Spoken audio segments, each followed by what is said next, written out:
Hey, this is Mr. Knowles, and I'm going to walk you through the steps to write a very simple program. You're going to have a motor turn on and stay on for a certain amount of time, probably a couple seconds, and then the motor will turn off. I know that some of you have done this before, but it's a good refresher for those of you who haven't.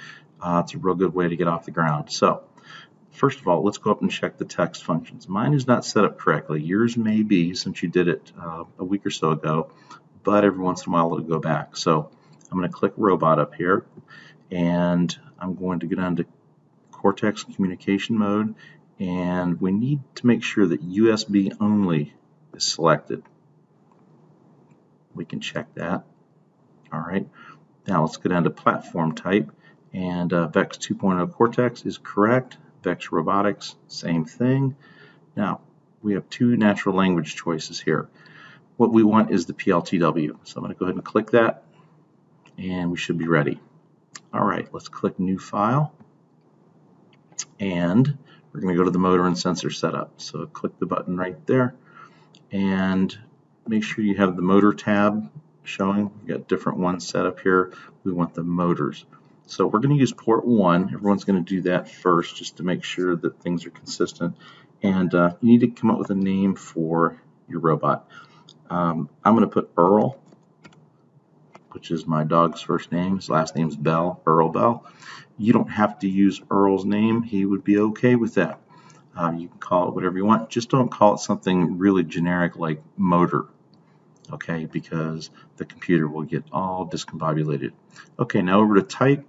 Instead of no motor, which will not be true, I want you to go down to the third row, and VEX 393 motor is what you need. Not high speed or turbo, just motor. All right, so that should be there. And by the way, if you need to stop, go back, check something, you're fine doing that. There's no problem. All right, I'm going to click apply down here and then OK.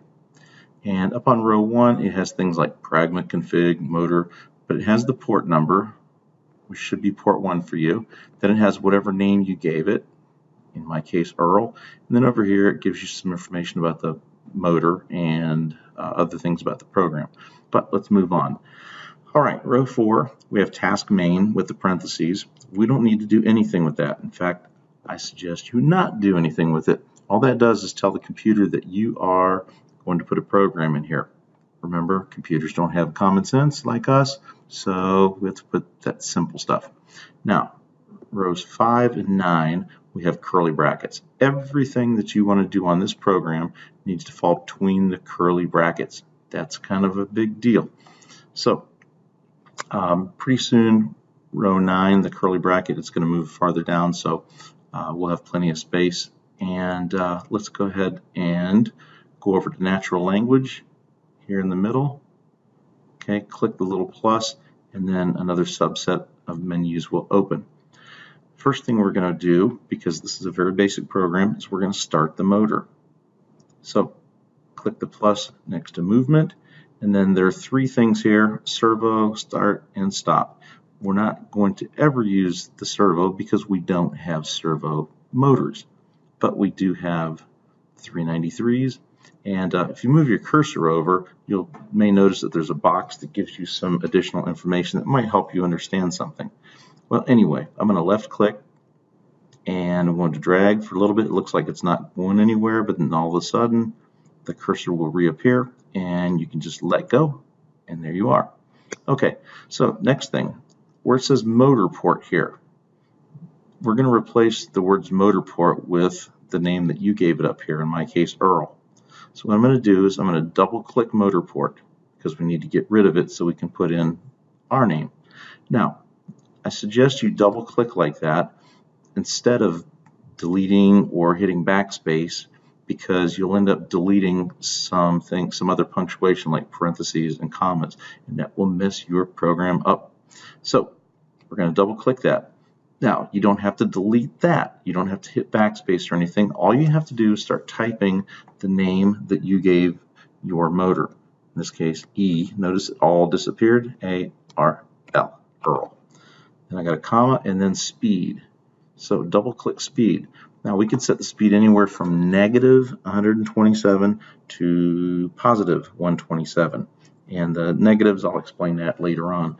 Let's put a average medium speed up there. Let's make it 60. Again, don't delete stuff. Just highlight it and then type in the number, 60.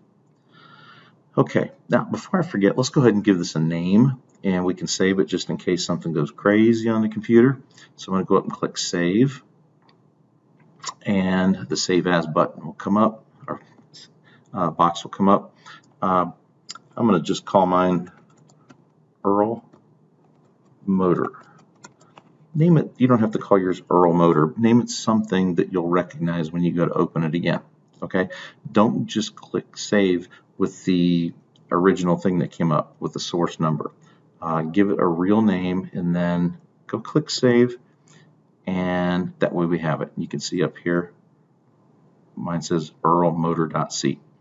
Okay, so we've started the motor. Now, you can't just start the motor. You have to tell the computer, okay, is the motor going to stay on for a certain amount of time? Is it waiting for you to push a button?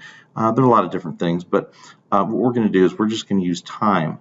So let's go back over here, and we have wait, and we also have something called until, but we're going to use wait right now.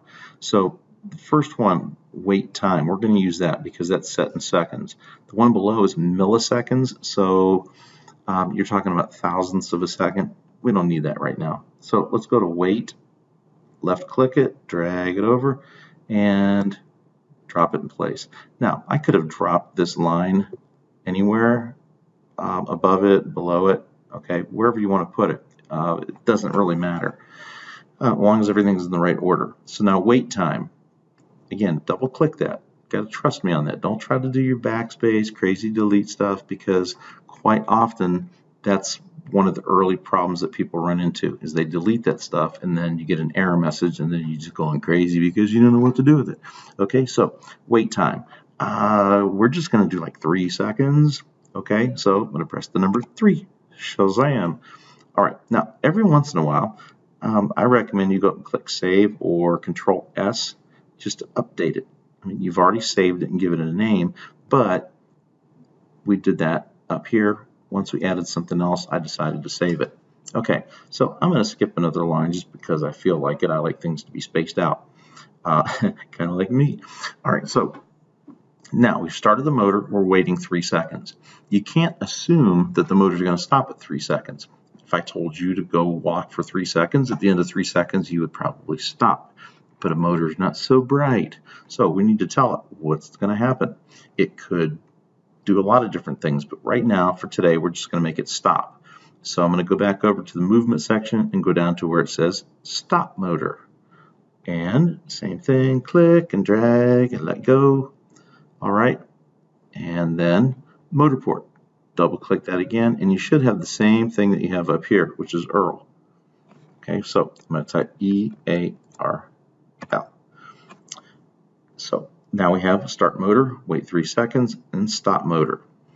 So now you need to make sure that your Cortex is turned on. Make sure your motor is plugged into port 1 with the red wire toward the center of the Cortex. You need to make sure the battery's plugged in, and you also have the USB cable connected. So I think we're about ready to do that.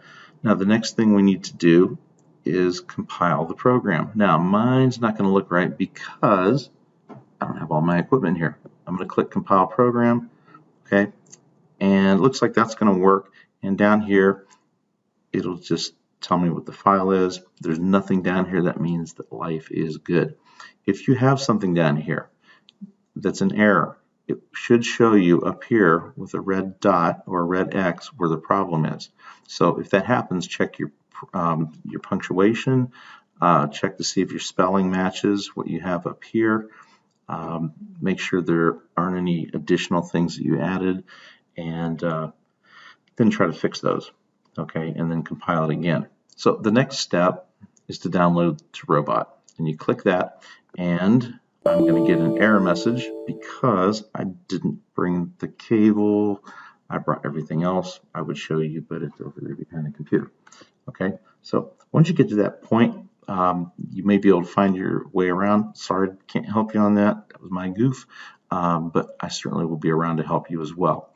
So I'm going to head out of here, and I'll see you in a little bit. Bye-bye.